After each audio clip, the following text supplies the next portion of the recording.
श्लोक संख्या 107।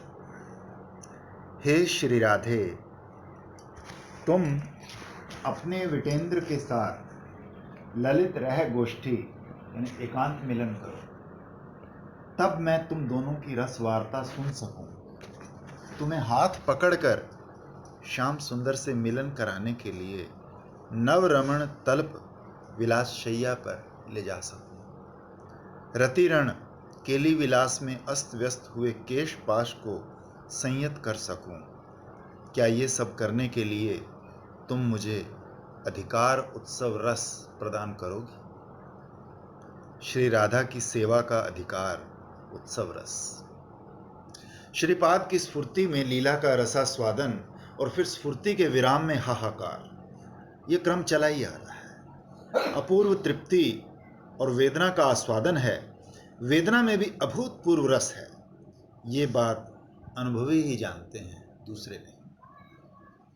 यही प्रेमा जान मने तार विक्रम सही जाने, जैन विषामृते एकत्र मिलन। यद्यपि श्रीपाद नित्य किंकरी हैं, तथापि वे जिस अवस्था में विद्यमान हैं वो मानो ठीक पूर्व राग जैसी है। साक्षात मिलन का अभाव प्रति मुहूर्त जगता है। रोते रोते प्रार्थना कर रहे हैं, हा राधे, क्या मेरा वो शुभ दिन आएगा जब तुम उत्कंठावती शाम अभिसारिका होगी और मैं तुम्हारी सेवा कर धन्य हूं। व्याकुलता तो परिकरों से सीख ली। ये जैसे बाह्य अवस्था में साधक देह में त्याग, वैराग्य, श्रवण, कीर्तन आदि भजन निरंतरता के आदर्श हैं, वैसे ही सिद्ध देह में अभीष्ट की साक्षात सेवा प्राप्ति की व्याकुलता और उत्कंठा के भी आदर्श हैं। इनकी वाणी में इसी आदर्श का रस उद्गार मिलता है। मंजरी भाव साधक की ऐसी भाव भरी माधुर्यमय वाणी और कहीं नहीं। इस वाणी के श्रवण कीर्तन से ही युगल चरणों में लालसा उदित होगी। इसमें विश्वास हो जाए कि ये सत्य है तो वैसे ही भाव बन जाता है। सबसे बड़ी बात यह है कि इसको पहले सत्य समझ के विश्वास करना चाहिए। करते तो बहुत है, रूटीन में यंत्र लीला भी करते हैं, नाम भी करते हैं, लेकिन इतना दृढ़ विश्वास नहीं है कि वास्तव में यही हमारी प्राप्त वस्तु है और हम वहाँ हैं। मुश्किल वहीं आती है जब हम इसको कल्पित मान लेते, पता नहीं है कि नहीं, पता नहीं मिलेगा कि। तो श्याम चरणदास जी इसलिए यदि है दृढ़ विश्वास तो बने सब काम। स्फूर्ति में विराम आने से साधक दशा में श्रीपाद का चित्त विरह विवश है। श्रीमती की कृपा से फिर उसी लीला का स्फुरण प्राप्त हुआ। श्री युगल की निभृत निकुंज क्रीड़ा का अवसान हो गया है। सेवा का समय जानकर किंकरी केली कुंज में प्रवेश करती है। श्रीमती की वेशभूषा अस्त व्यस्त है। अभिनव रूप माधुरी तो जैसे उनके श्री अंग से झर रही है। नागर राज की नयन शफरियां श्रीमती के रूप सागर में तैर रही हैं। किंकरी आनंद सिंधु में डूबी है। केली संवर्धित केश पास की कैसी रमणीय शोभा है। किंकरी ने विलास में कुचले और अस्त व्यस्त हुए उनके केश पाश को संयमित कर कवरी बंधन कर दिया है। प्रेम भरी सेवा है। एक एक केश कोटि कोटि प्राणों के समान है। ऐसी प्राण डालकर की गई सेवा और कोई नहीं जानता। श्रीमती की विशेष कृपा के बिना ऐसा सेवा सौष्ठव नहीं सीखा जा सकता। श्रीमती इन किंकरियों को प्राणों से भी अधिक प्रेम करती है। इन सब ने एकांत भाव से आत्मसमर्पण किया है, तभी ये सौभाग्य प्राप्त हुआ है। इस न्याय तर्क से ये मानना होगा कि किंकरी ने अन्य अन्य सेवाएं भी की हैं। रति श्रांत स्वेद्रार्द्र वदन मंडल कोमल वस्त्र से प्रेम पूर्वक पहुंचकर पंखे से श्रम सीकर सुखा दिए हैं। श्रांति निवारक सुमधुर पेय और सरस कपूर वासित तांबुल श्रीमुख में अर्पित किया है। माला, चंदन, कज्जल, महावर आदि सेवाएं भी संपन्न करती हैं। प्राण लगाकर की गई मर्म की सेवा। भक्ति का अर्थ ही है सेवा।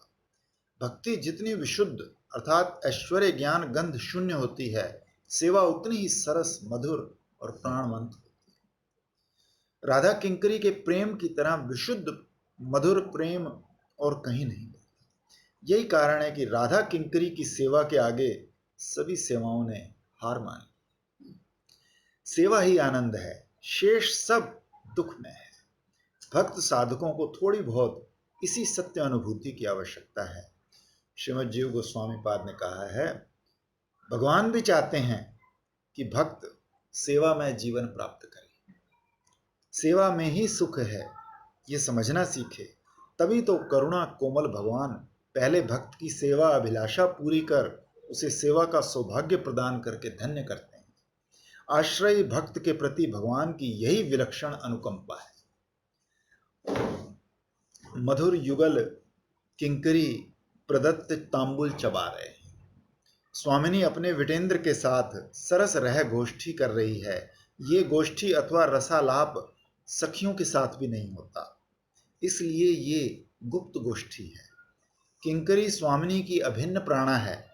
श्री युगल राधा किंकरी को अपने विलास की आवेश मूर्ति ही मानते हैं, इसलिए उसके रहते ये रहस्य रसालाप करने में भी कोई संकोच, विलास मूर्ति मानते हैं, अपने विलास की आवेश मूर्ति। आवेश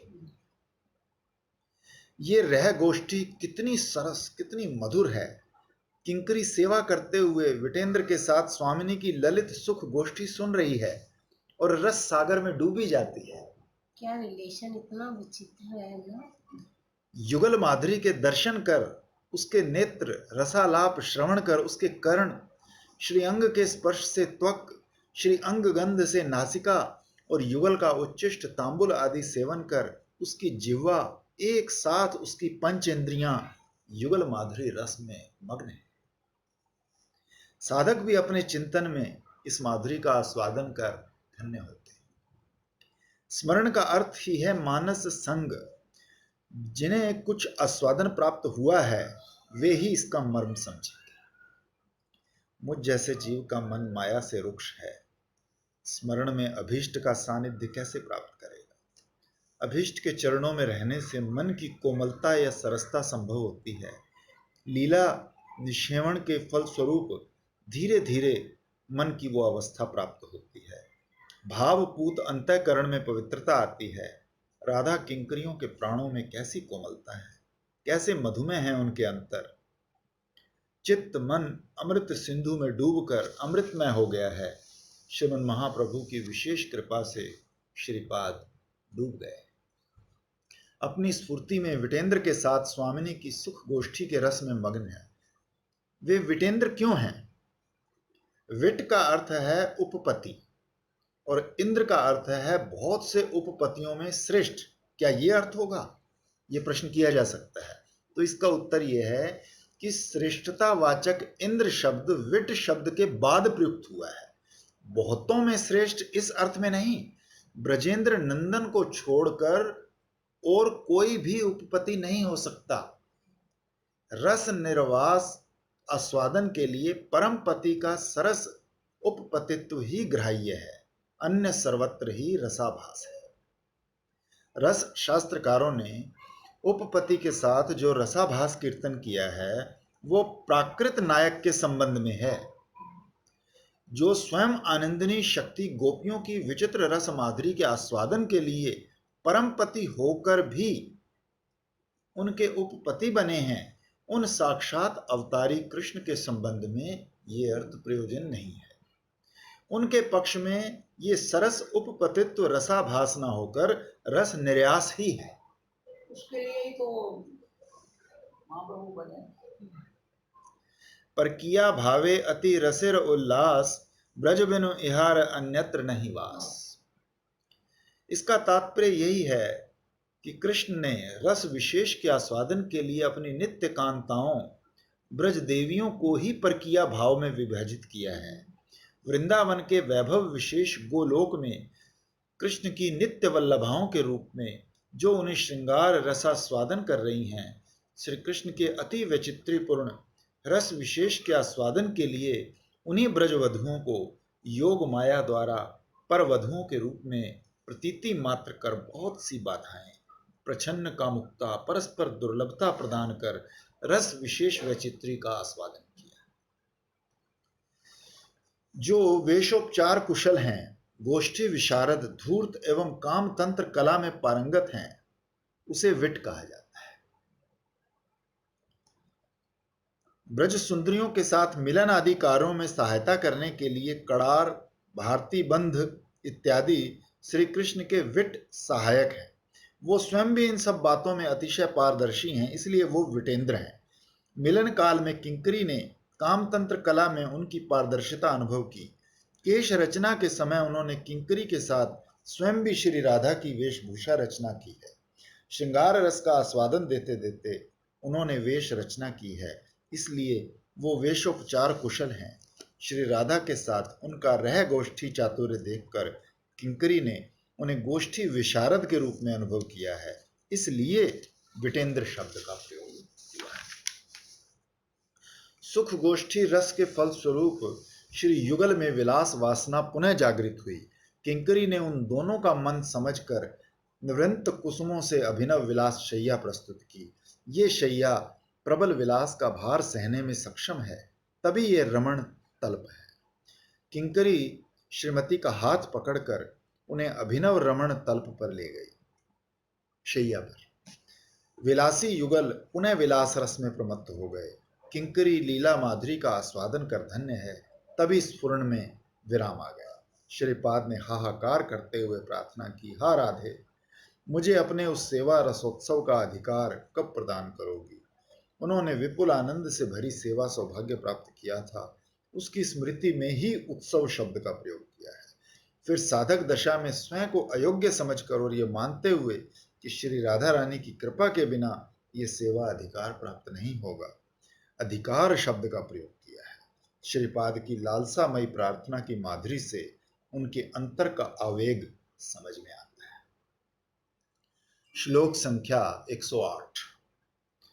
वृंदावन में नव नव रसानंद पुंज युक्त एवं गुंजनशील भृंगी कुल मुखरित निकुंज में मधुर मधुर प्रहास के साथ कंदुक, गेंद, क्षेपण, धारण और आंख मिचौनी खेल में, संगोपनादि क्रीड़ाओं में रत तथा विविध केली कलाओं में कुशल रसिक मिथुन श्री राधा माधव जय युक्त। कंदुक और आंख मिचौनी का खेल। श्रीपाद का चित्त युगल माधुरी के रस में तन्मय है। क्या साधक दशा, क्या सिद्ध अवस्था। उनकी मनोवृत्ति युगल चरणों में ही केंद्रीभूत रहती है। उनका चित्त सदा युगल रस के ध्रुव अनुस्मृति सागर में तैरता रहता है। वे महाप्रभु के परिकर के रूप में राधा माधव के निगूढ़ प्रेम रस का आस्वादन कर रहे हैं। यही महाप्रभु का महादान है। श्रीपाद ने अपने चैतन्य चंद्रामृत ग्रंथ में लिखा है कि सर्व वेदांत सार श्रीमद् भागवत का चरम तात्पर्य राधा माधव की रहस्यमय लीला है, जिसका श्रीपाद शुक मुनि ने रास प्रसंग में निगूढ़ भाव से वर्णन किया है। इस विशेष कली में ब्रज के वही राधा रतिकेली नागर श्री श्याम सुंदर श्री राधा माधुरी स्वयं आस्वादन कर जगत जीवों को प्रदान करने के लिए श्री गौर रूप में श्री गौरांग का हार्द गोस्वामी पादों की वाणी में प्रकाशित है।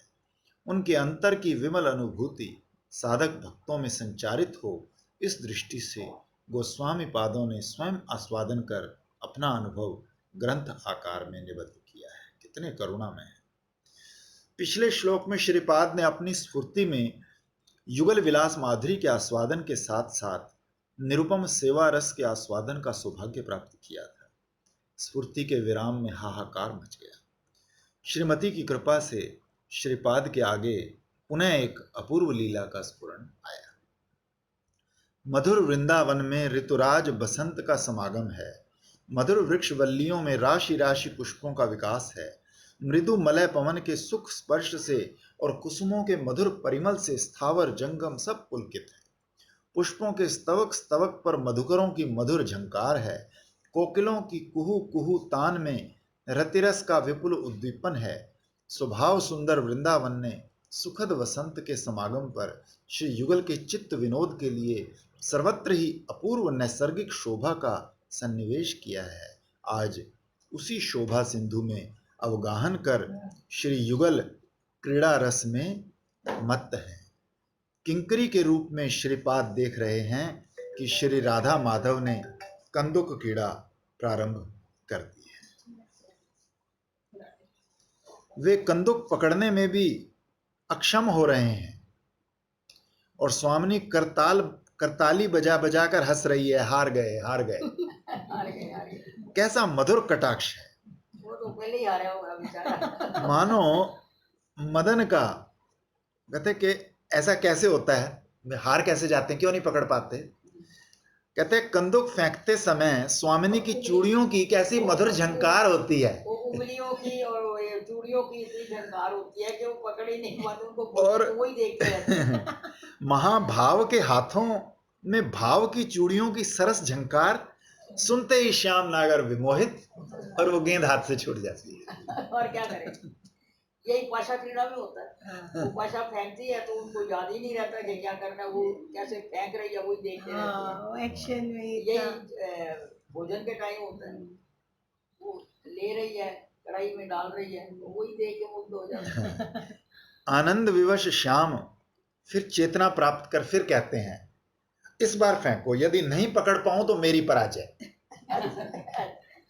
स्वामिनी ने अपूर्व भंगिमा के साथ फिर कंदुक फेंकी। तो फिर नहीं पकड़े। पार्श्व दशा की कुछ युगल में कैसा अपूर्व स्पंदन, माधुरी देखकर नागर दिशा हारा हो रहे हैं। हम फिर भूल गए। फिर कंदुक नहीं पकड़ पाए, हारे हारे कहकर स्वामिनी जोर जोर से हंस रही हार गए। और जोर जोर से ताली बजा रही है। उस हास्य की वो माधुरी, ताली बजाते देखते रहेंगे उसको, ये याद नहीं कि मैं हार गया। वो ताली सुनते रहेंगे। उस हास्य की माधुरी और भंगिमा देखकर आनंद विवश नागर आत्महारा हो रहे हैं। नागरी मणि श्री राधा किंकरी को संकेत करती है कि वो नागर से कुछ परिहास करे। अब किंकरी कहती है, अरे गायें चराओ जाकर, ग्वाले होकर इन सब खेलों का शौक क्यों है। तुम्हें क्या हुआ? अब विजयिनी स्वामिनी के साथ और खेलने मत आना। श्रीमती कहती है, ठीक है, ये खेल तुमसे नहीं खेला जाएगा, समझी, तुम इस खेल के अभ्यस्त नहीं हो। सुनो, एक नए खेल की बात बताती हूं। तुम छुप जाओ, मैं तुम्हें ढूंढूंगी, मैं खोज कर लाऊंगी। मैं छिपूंगी तो तुम मेरी सखी मंजरियों की सहायता के बिना मुझे नहीं खोज पाओगे। श्याम कहते हैं, अवश्य खोज लूंगा। चैलेंज। स्वामिनी कहती है, अच्छा तो पहले तुम छुपो। अब आंख में चौनी का खेल प्रारंभ होता है। श्याम सुंदर तमाल वन में छुपे हैं, मानो तमाल वृक्ष के साथ मिलकर एक हो गए। श्रीमती किंकरी के साथ श्याम सुंदर को खोज रही है। श्याम सुंदर कहाँ है? विदग्ध स्वामिनी इस बात का निर्णय करती है बड़े चमत्कार पूर्ण प्रणाली से। श्रीमती कहती है कि इस ओर जब वृक्ष समूह से मकरंद द्रवित नहीं हो रहा, पक्षी समूह प्रेम पूर्वक घूर्णित ना होकर परस्पर मिल रहा है, तो समझना होगा कि अखिल भुवन मनोहारिणी शिखंड चूड़ा शालिनी मोहन विद्या ने इधर प्रवेश नहीं किया। फिर तमालवन की ओर जाकर अनुमान कर श्रीमती बोली, जब इस ओर का मधु समूह घूर्णित अंतःकरण होकर पुष्पों का मधुपान नहीं कर रहा, शुक पक्षी जड़ दशा प्राप्त कर दाड़िम फलों का भक्षण नहीं कर रहा, और हिरनियां घूर्णित होकर हरित वर्ण पत्राग्र भक्षण नहीं कर रही, तो मैं समझती हूं कि मत्त गजेंद्रगामी स्वामी इसी मार्ग से गए। स्वामिनी तमाल वन में प्रविष्ट हो गई, किंकरी छाया की तरह उनके पीछे पीछे। तमाल तरु देखकर स्वामिनी भ्रांत हो जाती है। सर्वत्र श्री कृष्ण की ही स्फूर्ति है। श्रीमती श्याम सुंदर के निकट से अपनी तीक्ष्ण दृष्टि लेकर निकल गई। श्याम सुंदर मुंह बंद कर मृदु मृदु हास्य कर रहे हैं और संकेत द्वारा किंकरी को उनके वहां छुपने की बात श्रीमती को बताने के लिए निषेध करते हैं। किंकरी के लिए वो कुंज नव नव रसानंद पुंज युक्त है। किंकरी श्याम सुंदर के उस रस भरे हास्य की माधुरी का आस्वादन कर रही है। देखिए, ये आस्वादन राधा रानी नहीं कर पा रही, इसका आस्वादन केवल किंकरी ही कर रही है। तो ये स्पष्ट नजर आ रहा है। वाह। किंकरियों का स्वादन साफ लिखा हुआ है सब जगह पे, ज्यादा है हाँ, क्योंकि वो एक दूसरे का स्वादन करते हैं। किंकरी हाँ, दोनों का करती है। जैसे ये भी है, राधा रानी समझते हैं कि ये कृष्ण बन है, ठाकुर जी समझते हैं ये राधा रानी बन है, और किंकरियां कहते हैं ये जुगल बन है। जुगल माल। इस समय वो मंद हास्य के कारण मंजुल हो रहे हैं। श्रीमती देखती है कि भृंगी कुल अन्य दिशा से उधर उड़ा आ रहा है, तो श्याम सुंदर की अंगगंध पाकर आकुल होकर ही वो भृंगियां उधर उड़ी जा रही हैं। तो स्वामिनी ने भृंग झंकार का अनुसरण करके नागर को जा पकड़ा, पकड़ लिया, खोज लिया, हार गए, हार गए। किंकरी मुंह दबाकर हंस रही है। श्याम सुंदर कहते हैं, अभी कैसी हार, अब तुम छुपो। यदि मैं खोज लेता हूं तो हिसाब बराबर, नहीं खोज पाऊं तो हार होगी। अभी कैसी हार। बात तो ठीक है। स्वामिनी कहती है, अच्छा यहां बैठो, मैं छुपती हूं। स्वामिनी ने श्याम को खोज लिया और अब स्वयं छिप गई। एक निभृत कुंज में शोभावर्धन के लिए कुछ एक स्वर्ण प्रतिमाएं सुसज्जित हैं। स्वामिनी उनके बीच जाकर एक कंचन मूर्ति की तरह खड़ी हो जाती है। श्याम सुंदर उन्हें खोजते खोजते उसी कुंज में जा पहुंचते हैं। श्रीमती की उच्छलित स्वर्ण कांति से वो स्वर्ण पंचालिकाएं, पुतलियां श्रीमती की तरह ही शोभा को प्राप्त हो रही हैं। श्रीमद रूप गोस्वामी पाद ने श्री राधा की अभिरूपता की बात कही है कि जो वस्तु अपने गुणोत्कर्ष से समीप की अन्य वस्तु को अपना स्वरूप प्रदान करती है, पंडित जन उसे अभिरूप्य कहकर कीर्तन करते हैं। क्या कहते हैं? अभिरूप्य, अभिरूप्य। श्याम सुंदर पहचान नहीं, क्योंकि वहां वो ही तो उन्होंने अपना ही रूप उनको उनमें भी दे दिया, उनको भी प्रदान कर, तो वो सब एक जैसे लगे। श्याम सुंदर पहचान नहीं पा रहे, इसलिए परीक्षा की दृष्टि से प्रत्येक प्रतिमा को स्पर्श करते जा रहे हैं। श्याम सुंदर को देखकर जड़िमा के वशीभूत होकर श्रीमती का कोमल अंग भी प्रतिमा की तरह कठोर हो गया है। ओह, ये तो बड़ी मुश्किल हो गई, ये तो बहुत मुश्किल हो गई। यही कारण है कि श्याम सुंदर ने श्री राधा को भी प्रतिमा समझकर छोड़ दिया। ओहो हो, कठोर हो गए। श्रीमती मृदु मृदु हंस रही है। किंकरी उस सरस मंजुल हास्य के माधुर्य का आस्वादन कर रही है। अंत में किंकरी के इंगित पर श्याम सुंदर स्वामिनी को खोज लेते हैं। पहले ही कहा था। हाँ, ये तो श्याम सुंदर स्वामिनी को खोजे। श्याम सुंदर की पराजय होती है। स्वामिनी के अभ्युदय पर किंकरी के आनंद की कोई सीमा नहीं रहती। किंकरी श्री युगल की क्रीड़ा माधुरी दर्शन कर परम आनंद में निमग्न होकर क्रीड़ा विनोदी रसिक मिथुन की जय देती है। श्लोक संख्या 109। हे कोटि शारद चंद। ये प्रार्थना है ना मंजरी की एक लीला में, जब तुम लुका लुकी खेलोगे तो तू कहेगी मैं तो उधर जाऊंगी, तो मैं कहूंगी नहीं उधर मत जाओ, आ जाओ कि उधर श्याम सुंदर नहीं है। ये कहाँ है कि वो देखो जहाँ नील कमल की कांति है और नील कमल कस्तूरी की गंध है, वो वहाँ है। तो ये मैं तेरी सेवा करूंगी तेरे को जताने के लिए, तो इसलिए तू मुझे बुला ले, इसलिए किताब में ऐसी भी एक लीला। और फिर जब श्री जी छुपती हैं तो वो एक खंबे के एक लता के साथ लग जाती है, तो श्याम सुंदर हाथ लगाते हैं तो लता विलुप्त हो जाती है। फिर किंकरी इंगित करती है तो अगली जगह दोनों को ऐसे कर लो, तो यूं करती है, तो फिर लता भी और श्री जी को भी वो आलिंगन कर लेती है। और फिर युगल विलास होता है तो वो किंकरी स्वादन करती है। जब आते हैं तो ललिता जी ने आंखें बंद की हुई है ना लुका लुकी में। तो ललिता जी कहते हैं तुम दोनों जीत गए, हम हार गए। तुम तो खेले ही नहीं तो हारे कैसे? बोले जो युगल विलास जो है वो खाली किंकरी ने देखा, हमने नहीं देखा, तो हम हार गए, तुम जीत गए। श्लोक संख्या 109। हे कोटि शारद चंद्र वदने, हे पट्ट दकुल वासिनी, हे राधे, तुम्हारी कवरी की मल्लिका माला के आघ्राण से भृंग कुल आकुल हो गया है। कंठ आभरण कंठ आभूषण की प्रभा से कंठ देश प्रदीप्त है। कोमल भुज कल्प लताओं के संचालन से कंगन मुखरित हैं और तुम्हारे श्री चरणों में नुपुर बज रहे हैं। तुम्हारी ऐसी अद्भुत रूप माधुरी के दर्शन कब करो। श्री राधा की अद्भुत रूप माधुरी। श्रीपाद ने अपनी स्फूर्ति में रसिक मिथुन राधा माधव की कंदुक क्रीड़ा और आंख मिचौनी के खेल का रसास्वादन किया है। स्फूर्ति में विराम नहीं है। श्रीपाद के विशुद्ध सत्वोज्वल चित्त में स्फूर्ति की देवी खेल रही है। कैसी आनंदमय है यह अवस्था। अप्राकृत रसानंद वैचित्री के आस्वादन का चरम सोपान यही है।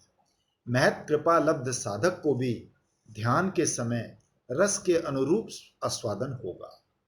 ब्रज जातीय महत कृपा लब्ध एवं अप्राकृत भावात्मक आह्लादनी की वृत्ति विशेष के साथ तदात्म प्राप्त किए शुद्ध सत्व स्वरूप मन के द्वारा ही मंजरी स्वरूप से श्री राधा माधव की अप्राकृत कुंज सेवा का चिंतन संभव होता है।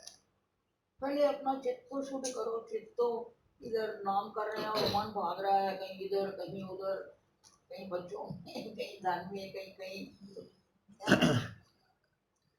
श्रीमती का भाव चित्र भाग्यवान साधकों के मन में सम्यक रूप से उदित होता है।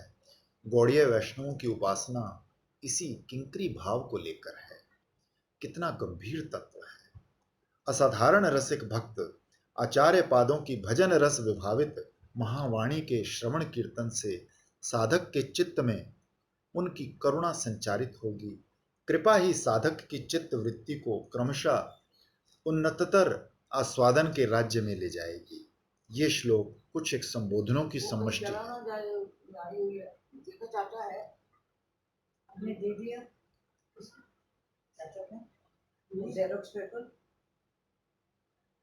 वो है क्या वो?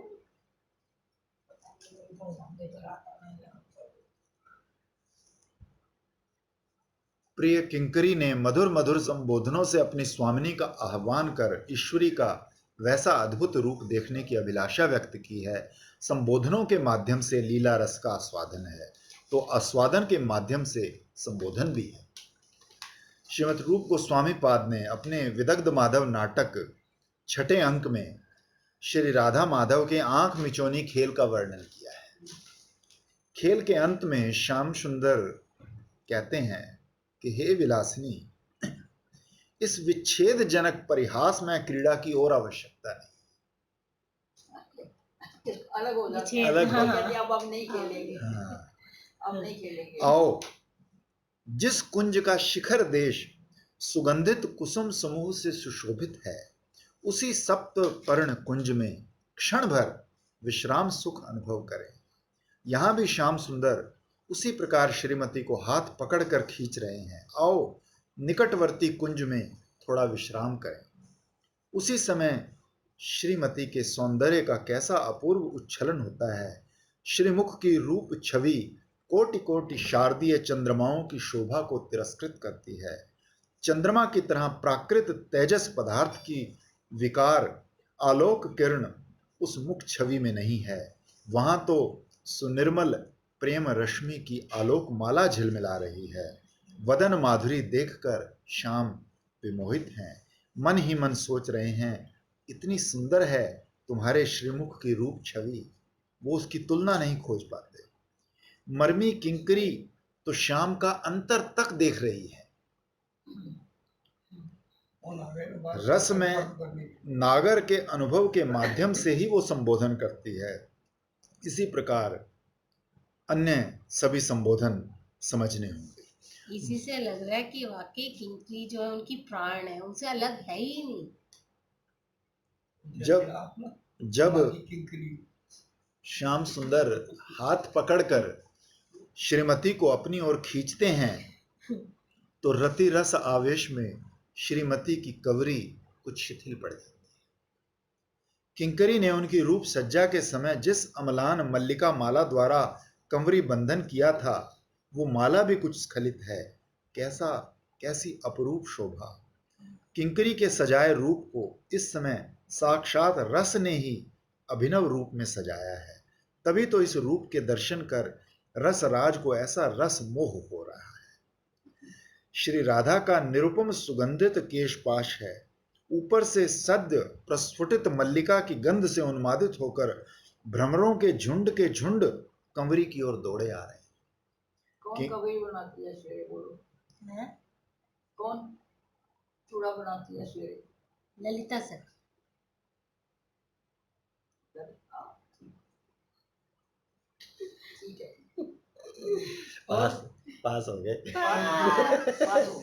दूसरा, एक बार तो ललिता सखी बनाती है 7 दिन में 1 दिन। नहीं, रोज ललिता सखी बनाती है। गोपी बाबा, ये नहीं, ये जबरदस्ती का क्वेश्चन नहीं चलेगा। नहीं, आप बताओ, 7 दिन में 1 दिन ललिता सखी नहीं, बनाती अच्छा, चंदन कौन लगाता है? हैं? चंदन का लेप कौन करता है? चंदन का लेप चंदन केसर का लेप कौन करता है?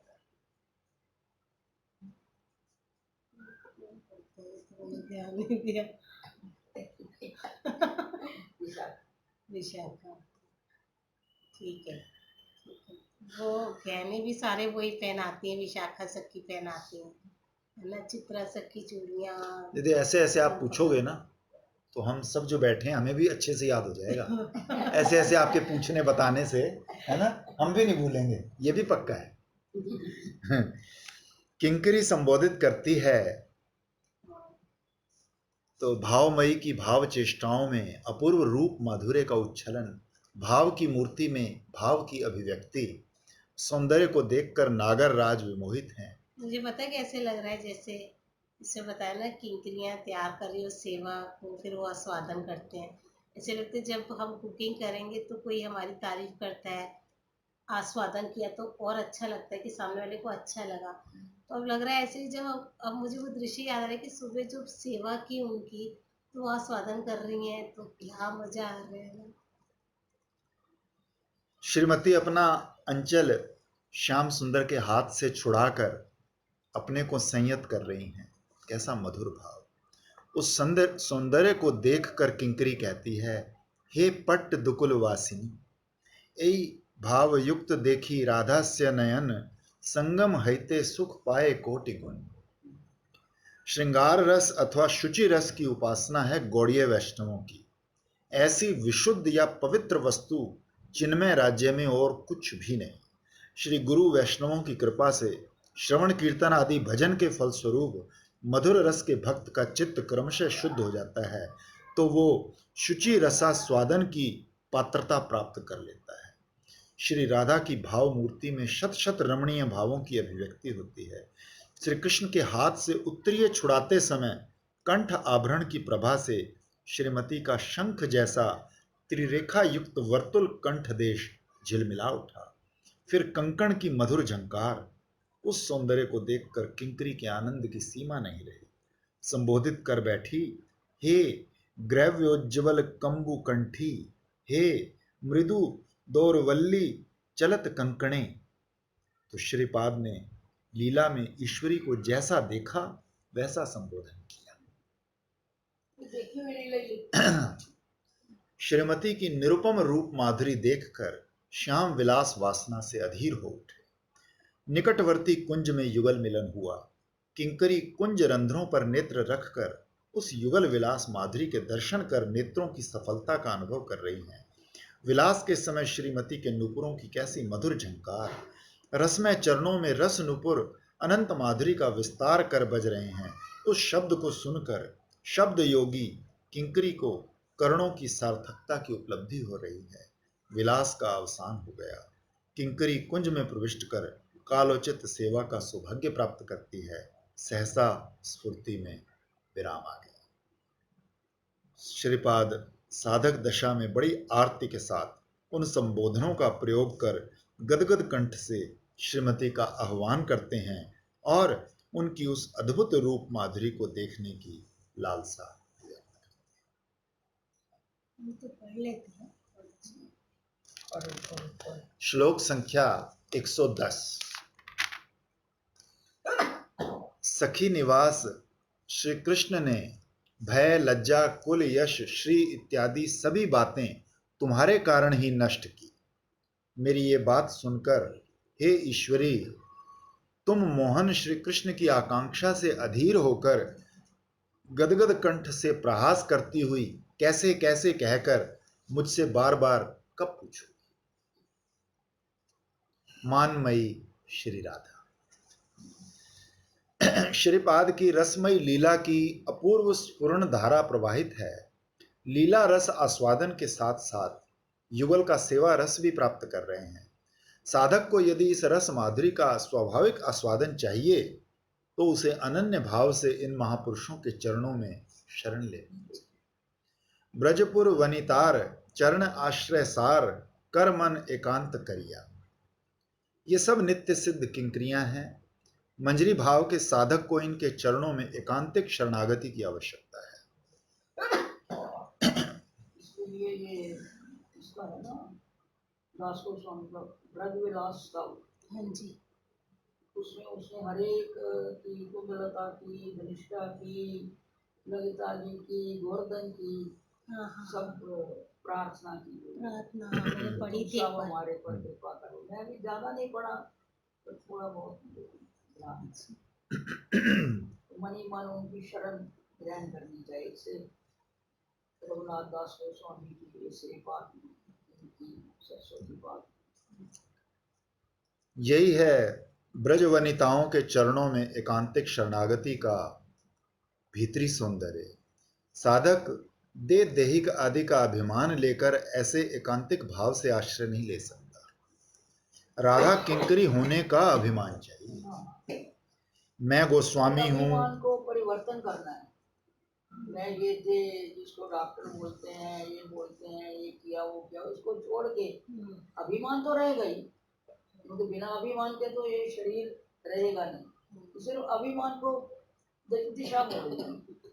ये ना कह के लोग कहेंगे जी जो दिखता नहीं, जो है नहीं, उसकी शरण ले लो, उसका तो एक बेवकूफ़ी है। तो दूसरों को तो बेवकूफ़ी लगती है कि बैठे बैठे ये कहो जी ये मैं नहीं हूँ, ये मैं नहीं हूँ, और मैं वो हूँ। तो वो तो बेवकूफ़ी तो लगती है, पर असली बात हुई अपने को जगत का दास ना कह के शरीर का दास। मैं गोस्वामी हूँ, पंडित हूँ, भजनानंदी हूँ, इस प्रकार के भाव के रहने से काम नहीं चलेगा। जब तक ये भाव रहेगा कभी बाबा आपके लिए गोस्वामी हूँ। मैं गोस्वामी आप बताओ। मैं श्री राधा की दीन दासी। इस प्रकार का अभिमान रहने से भजन में उत्कंठा आएगी। उत्कंठा में भजन से अभिष्ट की कृपा प्राप्त होती है। माँ यशोदा वात्सल्य रस की सिंधु स्वरूपा होते हुए भी उत्कंठा विहीन चेष्टा द्वारा श्री कृष्ण को बांध नहीं सकी। हर बार रस्सी 2 उंगल कम होने लगी। श्री गोस्वामी चरण बोले 2 उंगल नहीं, 2 तत्व। साधक की चेष्टा और उनकी कृपा, ये 2 उंगल है। या तो हमारी उत्कंठा और चेष्टा में कमी है, उनकी कृपा में कमी नहीं। जब तुम्हारी साधक की निष्ठा पराकाष्ठा पर पहुंच जाएगी उत्कंठा, और तब उनकी कृपा बरसेगी, तो 2 उंगल की रस्सी पूरी होगी। 2 उंगल है। भक्त के हृदय में प्रेम हुआ करे, और यदि उस प्रेम में उत्कंठा का अभाव है तो भगवान की कृपा विशेष का उदय नहीं होता। भक्त की उत्कंठा और भगवान की कृपा, इन 2 वस्तुओं के बिना भगवान को वशीभूत नहीं किया जा सकता। इधर श्रीपाद की कैसी विपुल उत्कंठा है। हा राधे, तुम्हारी वो अद्भुत रूप माधुरी मैं कब देखूं। तुम्हारा मानस हद करुणा निर्झर से भरा है। कृपया कर मुझे लीला राज्य में ले चलो। देखते देखते उन्हें लीला की स्फूर्ति हुई। सामने देखते हैं एक मधुर कुंज वन है। उसमें एक माधव लता का कुंज है, जिसमें श्रीमती मान किए बैठी है। मान का कारण कोई नहीं जानता। संभव है अकारण ही मान हो। ये रहते सर्प की तरह प्रेम की स्वाभाविक कुटिल गति है, तभी कारण अकारण मान का संचार होता है।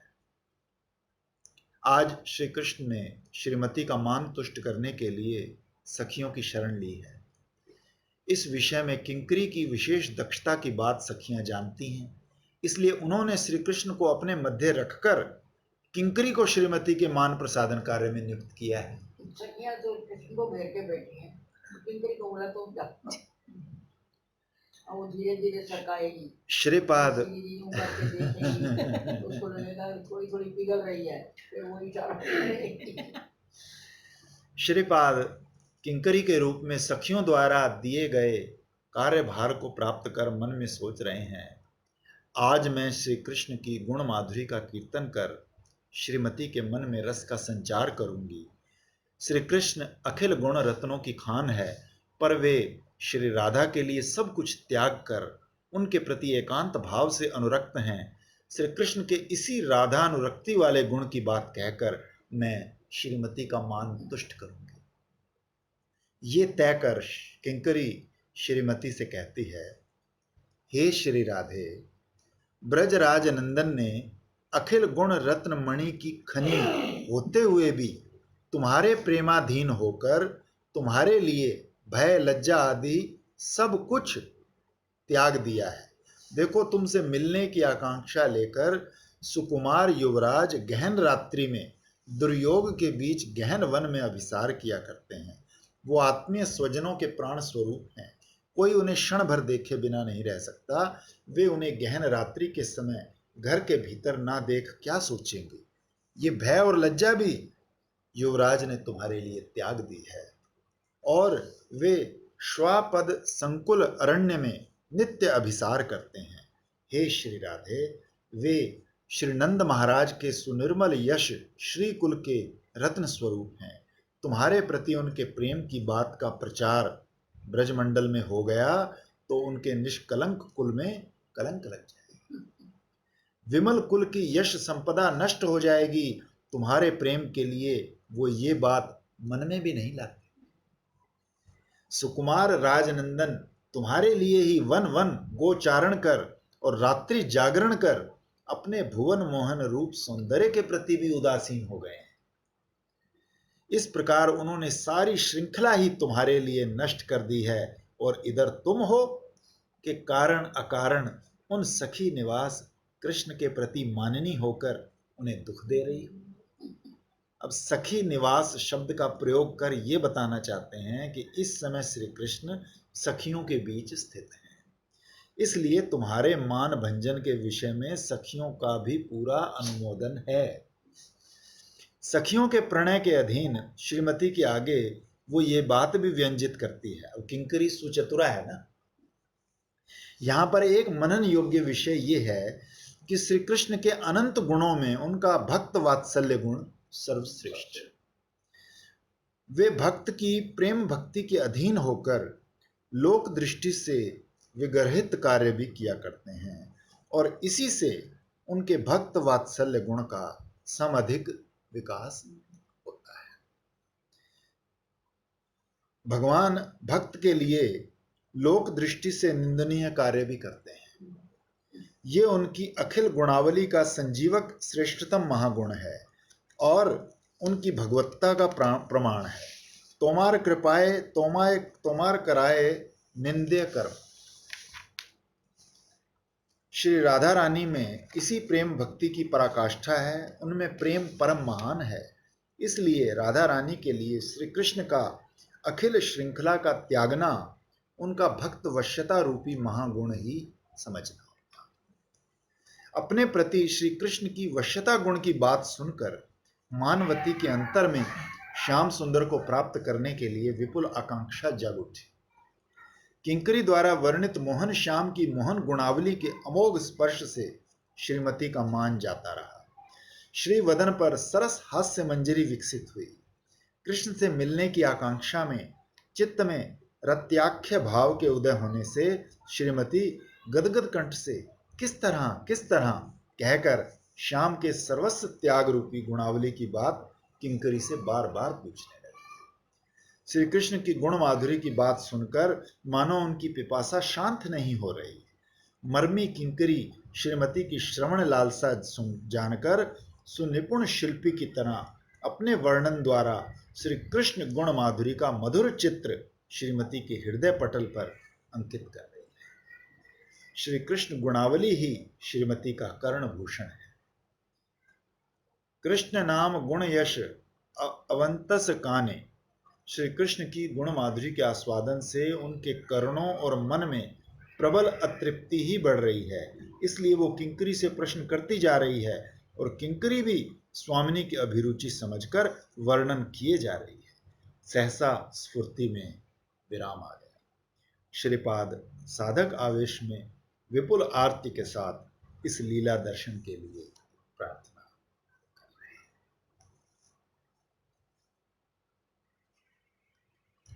अब समझे रोज दबाती है, एक दिन बढ़ोगी 6 दिन कौन करे।